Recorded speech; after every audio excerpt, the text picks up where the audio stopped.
Friendship is Timeless, Chapter 5. Gilda and Metal. Really? Gilda? That's who we're going with? Gilda? Well, to be fair. Yeah, I mean, I just looked at the dates, and this is in Season 2, so we don't really have that many rivals for Rainbow Dash. Lightning Dust wouldn't be created for a little while yet, so I guess Gilda's the best we got, but when you sit back and think about it, does she?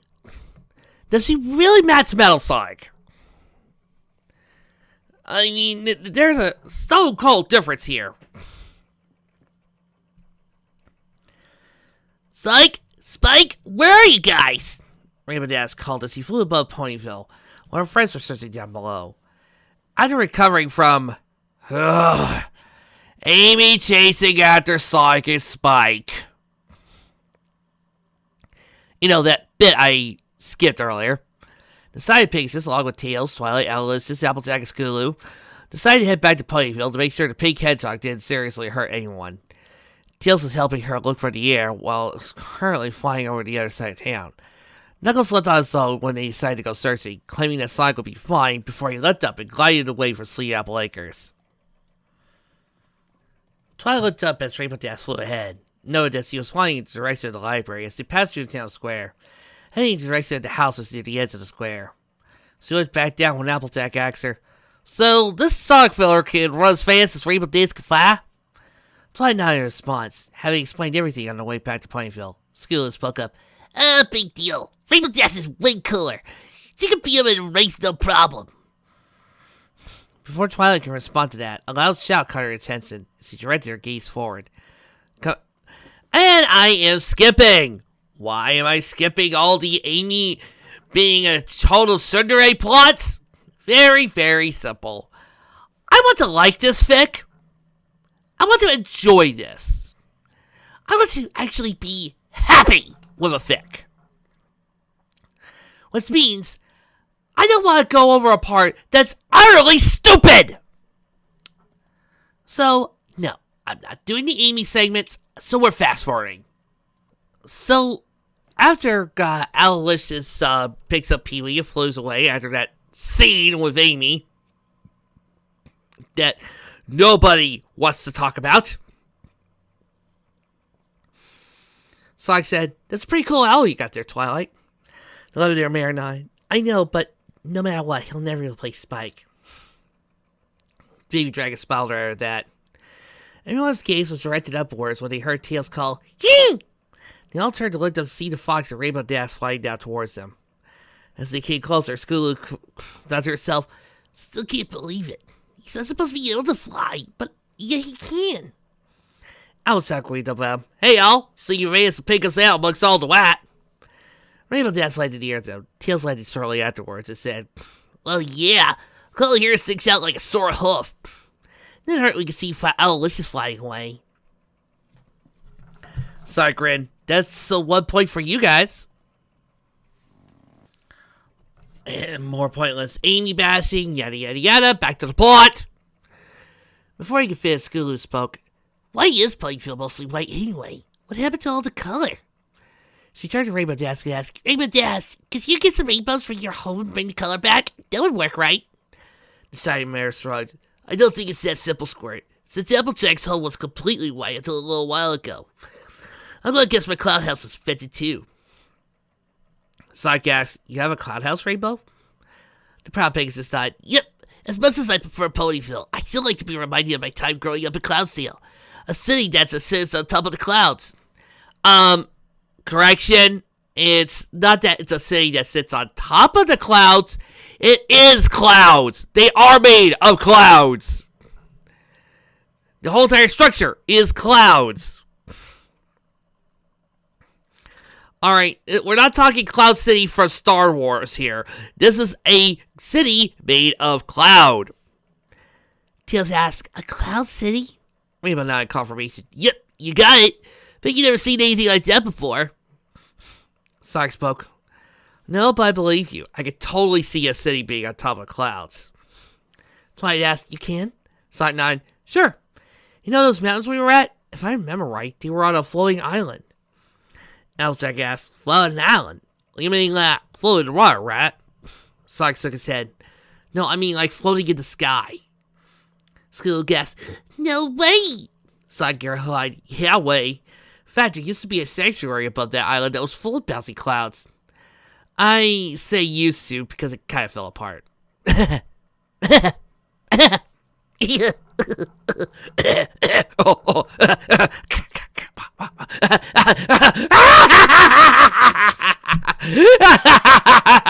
Brings up Sonic Frontier's prologue. Oh. Twilight asked, but how? How does an island float in the sky? Twilight. Considering all the spells you got, and all the magic that's around, you have no place to ask. Teal said, well, unlike Babylon Garden, which we later found out was a spaceship sometime after it rose back into the sky, that island, along with Sky Sanctuary that used to be above it, ha! Is held aloft by an object called the Master Emerald. Elzak raised his eyebrow. Master Emerald? Teal's nodded. That's right. It holds a great power within it. And that power is what allows Hazel Island to float in the sky. Whenever the Master Emerald is removed from the island, it comes crashing down to the sea. Or right next to the Mystic Ruins. Spike murmured to himself, an emerald with great power. I wonder what that tastes like. It tastes like a really good mystery that I think is about to come. Rainbow Dash spoke. Okay, so this gem of great power holds up this Angel Island Escape Sanctuary. But what about this Babylon Garden place? You said it was a spaceship or something? Is that how it stays up? Tails replied. Sort of. It's actually rather easy to explain what holds Babylon Garden aloft. You see, according to Kuta-Tuwaski lift theorem, the control surface flow is balanced by the inverse kinetics of the... Rainbow Dash interrupted by rearing her hind legs and shouting, stop! Tails immediately stopped talking, and everybody else looked at her. Diving on force, he exclaimed, I get the idea, okay? You can just think it floats. Twilight spouts out enough egghead technobabble as it is. I can do without 2 eggheads, thank you! Before anyone could respond to that, they all heard somebody laughing. Everybody glanced around, Rainbow asking, who's laughing at me? She was soon answered by a voice that Spike and all ponies recognized. Sorry, Tess, but I figured you would have interrupted them before you even started talking. Rainbow gasped, that voice. No, it can't be. She looked up at the roof of the nearby house as a familiar big face peered over the side, smirking down at her. Miss me, Dassy? Gilda asked before leaping out the roof, not even bothering to spread her wings before landing on the ground. Wow, a griffin! Tails exclaimed. Gilda glanced at him and curtly said, hey, you got it. You're pretty smart. For a label freak of nature, that is. Tails was taken aback. What? He stammered, honestly not expecting what the griffin had just said. Sonic held up his fist and angrily asked, who are you calling a freak, you turkey? Before Gilda could retort, Rainbow Dash glared at her and said, you leave Tails alone, Gilda. Just what are you doing back here at Ponyville anyway? The griffin nonchalantly replied, don't look at me. 1 minute I'm taking a nap on a cloud. The next minute I'm waking up to some sort of pink weirdo spazzing out over something. I thought it was Stinky Pie at first, until I got a good look at her. Oh god, no. Gilda glanced at him a moment before turning her back gaze to Rainbow Dash. She didn't ask, who's this guy, Dash?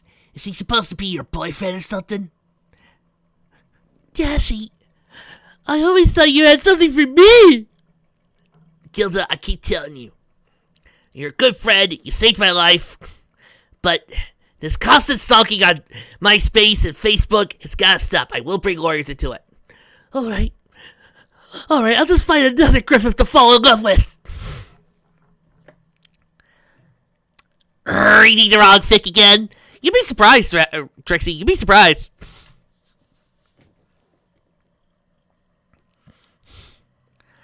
Rainbow ignored the intended insult and said, he's not my boyfriend, Gilda. We only met like What's it been, anyway, an hour ago? 2 hours ago? Gilda shrugged.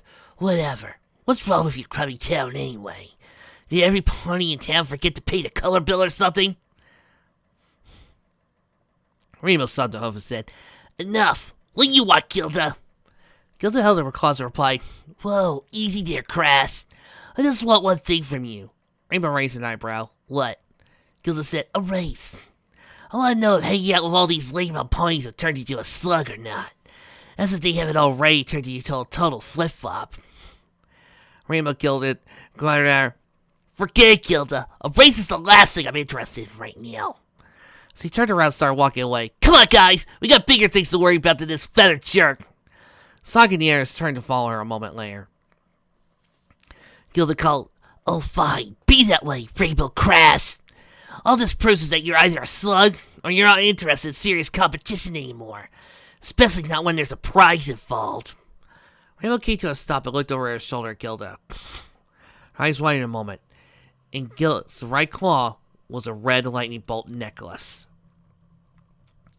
Rainbow Dash immediately stood in front of Gilda and demanded, Where'd you get that? Griffith shrugged. Found it. Why, what's the big deal, Dash? Need to look good for our date tonight? Rainbow growled, That's my element. Give it back! She swiped to hope towards the necklace, but Gilda pulled it back and held it up tautly. So he said, I don't know what all this element business is about, but I'm not just gonna give it back to you. You want it that badly? You're gonna have to race me for it. You know, this is one of those few fanfics that actually gives a second thought about why nobody would actually be known about the elements, since they're also magical items that would be really powerful, and it'd be kind of crazy to just brag about them. Rainbow gritted her teeth, glaring into Griffith. And was that called, Go on, Garrett's ass, kick her flank! So I turned to her mouth, Applejack! So I placed her hand on her shoulder and said, No, she's right, Twilight. When the Lavender Mare turned to him, he explained, These elements of harmony are obviously important. One that probably wouldn't have ended up here without a reason. In this case, we need to get him back. Even if that means leaving a race to an old rival. Naz overheard what they were saying, her eyes sliding back in the group's direction. Then she turned to Gilda and said, Alright, Gilda, you're on. Where you want to race? Griffith smirked. Follow me. I'll show you where we're going to race. She then spread her wings and started flapping them, lifting them off the ground and hovering above Rainbow Dash. The sign Pegasus turned back to her friends and said, You guys wait here. I'll be back as soon as Gilda and I sell things. Mercy could spread her wings to take off. School ran up to Rainbow Dash and said, Rainbow Dash, wait! Let me come with you! I want to see you race! That would be so awesome! Rainbow looked up at Gilda as he gagged. Ugh, you actually have a fan, Rainbow Dash? Please! A sneaking expression crossed her face. One Rainbow Dash failed to notice and said, Mercy can come if she wants. It'll make all the more satisfying when I crush your world. Rainbow snorted. Yeah, like that's gonna happen. So he then looked down at Skulu and said, How about Squirt? Skulu jumped on Rainbow's back and spread her wings, flying until she was at Gilda's level. Gilda then flew out of Ponyville, Rainbow Dash and Skulu close behind. Twilight looked at her as she watched them go. I don't like this. Based on what Rainbow Dash has said about her, Gilda's likely to do something to mess her up during the race she's talking about. Sonic held a hand to his chin. He turned to Tails and asked, Hey Tails, why don't you go after them? Just to make sure Gilda doesn't try anything funny. Tails nodded. You got it, Sonic! Spike asked, Hey, can I come with? No. Tails replied, Seriously, Twilight's okay with it. He looked at the laboratory unicorn and asked, Well, Twilight? Twilight thought about it for a moment before looking at Tails and saying, that's okay, I guess. That's so long as you make sure Gilda doesn't see either of you. Who knows what she'll do if that happens. Tails replied, Don't worry, we'll make sure nothing happens to either Rainbow Dash or Skulu without Gilda knowing we're following them. He looked down at Spike and pointed something behind him, saying, How about us, Spike? Baby Dragon leant on his back and made sure he had a full grip on Tails while he spun his twin instincts around, lifting out the ground. He then flew out to Rainbow Dash and Gilda while trying not to fly too fast for Spike. So I turned to Twilight and Applejack and said, I have a feeling we're going to be waiting for at least a little while. Do either of you mind showing me around Ponyville while we're waiting? Applejack replied, Nope, I ain't got any problem with that. My name's Applejack, by the way, partner. An old friend of mine is a friend of mine. Sonic nodded. Thanks, Applejack. He looked at Twilight and asked, "Is this okay with you, Twilight?" The Lavender Mare nodded in response, and they left the town square, walking past the town hall as they did. Tails flew as fast as he could after Rainbow Dash and Gilda, the Pegasus' multicolored mane and tail standing out sharply against the white surroundings. Spike kept a claw in the back of the fox's head while he peered up over it, helping him keep an eye on the two flyers. Soon, both saw fighting in a house with arches coming out the side. Tails came to a stop, hovering midair, and asked, "Is that?" Spike nodded. "Yeah, that's Rainbow Dash's home. But why do you fly in there? They're going to race." Tails fished out his radar and turned it on, holding up inside the rest of Rainbow's house. After a moment, he said, "Getting positive reading. There's a portal inside, but the frequency's a little unusual." Spike spoke. "Really? Gilda must know where it goes. Otherwise, she would have brought Rainbow Dash out here." He then looked down and saw a blue figure on the ground below, looking up at the cloud house. Spike squinted and asked, "Is that Psyche? What's he doing out here?" Tails looked down, his eyes immediately widened. "That's Metal Sonic!" he exclaimed. Spike raised an eyebrow. "Metal Psyche?" Tails replied, "He's a robot built with most of Sonic's abilities. He's one of Sonic's biggest rivals and his doppelganger." Looking a bit down at the robot, he put his radar away and said, "From the way he's looking up at Rainbow Dash's house, he must have seen her and Gilda go in there. Must be planning to go after them. We gotta stop him!" Spike protested. "Hold on. You told Psyche we were going to follow Gilda and keep an eye on Rainbow Dash's Skulu." Tails corrected him. "What I said was we would make sure nothing happens to either of them without Gilda knowing we were following them. And right now, Metal Sonic represents a bigger threat to their safety than Gilda does." He glanced down as the inside of Metal Sonic's back ignited, lifting him off the ground. As he started flying up towards Rainbow Dash's house, Tails hardened his gaze and said, "I'm sure Dash can handle Gilda, but she doesn't know anything about Metal Sonic. We're gonna have to take him on ourselves." He shot forwards, Spike clinging on for dear life while he intercepted the robot. Metal Sonic was about halfway between the ground and Rainbow Dash's house, when he suddenly was slammed to the side by Tails. Startled, he sought his ascent and scanned his surroundings. I soon coming to rest on the two-tailed fox hovering a short distance away. Tails called, "Back off, Metal Sonic! You want to go after Rainbow Dash or Scootaloo? You're gonna have to go through us first!" The Sonic robot slowly looked down for a moment before droning. "New target acquisition. Site select a priority 2 target and a decimal target." Spike asked, "Is he talking about us?" Tails nodded. "Yeah. Not all of Eggman's robots use proper names after all." Spike was about to ask who Eggman was, but Metal Sonic shot up towards the duo while spinning like a drill, forcing Tails to fly up out of the way. Turning around, he said, "We gotta keep away from Rainbow Dash's house! Hang on, Spike!" With that, he shot up towards the air, his tail spinning fast while Spike held onto his back. Leaning out back over his shoulder, Spike called, "Look out, Tails! He's catching up!" Tails glanced back over his shoulder and made a quick dash upwards, Metal Sonic shooting underneath him harmlessly. The Sonic robot managed to stop himself in midair, taking several seconds to do so while Tails came to a stop in a much shorter amount of time. The fox then flew in the direction of Sweet Apple Acres as Metal Sonic turned around and shot after him again. Tails continued to do his best to dodge Metal Sonic's targets, but the robot came closer and closer to hitting him every time. Spike eventually called, "Why don't you attack him, Tails?" The fox replied, "Because at the moment I'm kind of defenseless. I don't have my arc cannon or my dummy ring bombs, and I try to attack up close, you might lose your grip." After Tails narrowly dodged another charge, Spike called, "I've got for a grip! Take the chance!" Tails instantly called back, "Okay, here goes!" And it shot towards Metal Sonic at full speed, getting as close to the robot, starting to turn around again. He turned around completely. Tails reared back and punched him right in the face, causing his head to jerk to the side on contact. Almost immediately afterwards, he took a swipe at the fox with one of his claws, only managed to slice off the ends of the chest fur. Spike cheered, "Yeah, that's it, Tails! Get him again!" Encouraged by the baby dragon's tears, Tails flew towards Metal Sonic again, and after dodging a slant aimed at his head, shot towards the robot, headbutting him. Fortunately, Metal Sonic recovered quickly and brought his foot down on Tails' head, pushing the fox down and leaving him rubbing his head for a moment. When he looked up, his eyes widened as he saw Metal Sonic shooting straight down at him. quickly flew to the side to get out of the way. But the robot still managed to bust along his side, throwing off the orientation.